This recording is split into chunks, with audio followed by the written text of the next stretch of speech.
Thank you. Veronica with CNN. Can I get you to please address the increase in spending to military and defense and border security? Are you guys going to try and negotiate that number down by any chance?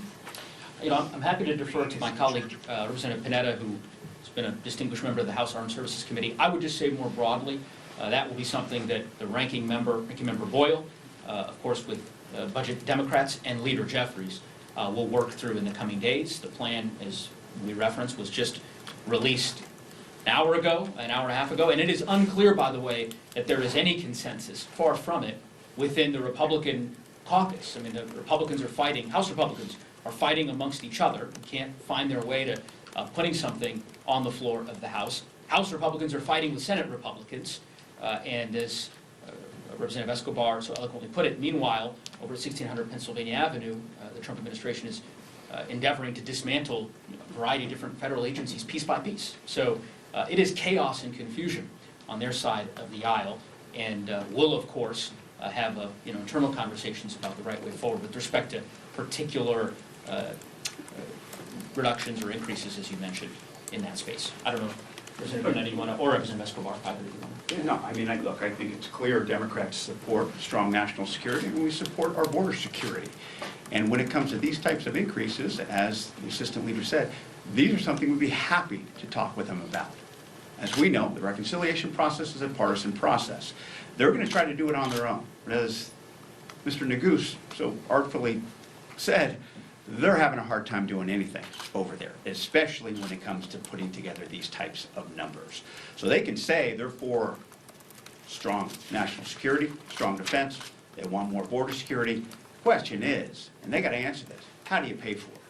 Look, we saw in the 118th Congress, they can't govern by themselves.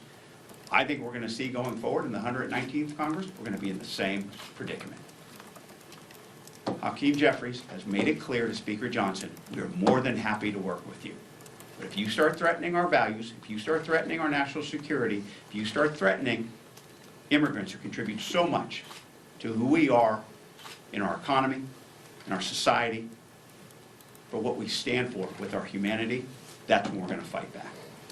Can I say, I'd like to add something because I also served, I'm now on the Appropriations Committee, I was on the Armed Services Committee. I have the privilege of representing Fort Bliss, Texas, the second largest military installation in the country. As my colleague, Mr. Panetta, mentioned, we absolutely support a strong national defense and smart strategic border security. What the Trump administration is doing, though, I think, especially for those of you looking at Pentagon spending, it's going to be very important for all of us to look at how they are spending those dollars. And I'll give you a couple of examples of egregious waste by the Trump administration, not 1 month into this administration.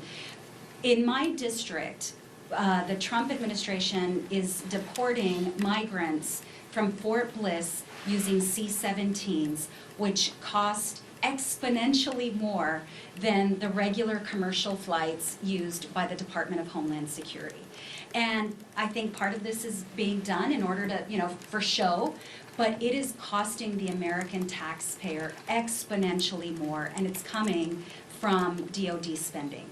He's also opened up Guantanamo for migrants. We don't know exactly who is being sent there. They claim it's folks with lengthy criminal records.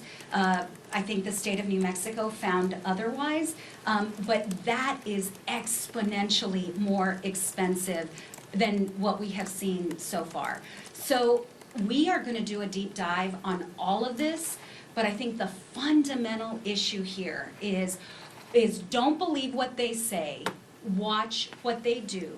They claim that they are targeting waste, fraud, abuse, and they're saving money. The opposite is true. Elon Musk, the fact that he has purview over Pentagon spending, he has something like $15 or $19 billion worth of contracts. Is he going to audit that? Is he going to audit his own contracts, or is he going to look at cost savings there? This is all smoke and mirrors. And we are not going to fall for this. We're not going to let the American people fall for this. None of this is going to help the pain that Americans are feeling when they go to the grocery store, or when they fill up at the pump, or when they try to save for a house, or when they pay their rent.